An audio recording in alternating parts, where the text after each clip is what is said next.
πιπεριές και μπάμιες τρυφερές. Εδώ τα μαρουλάκια, τα φρέσκα φασολάκια. Περάστε κοπελούδια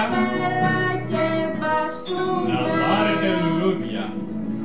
Γίγαντες ελέφαντες ομορφαίνουν δεν παχαίνουν. Ήθελα από μικρός να φτιάχνω και να πουλάω παιχνίδια.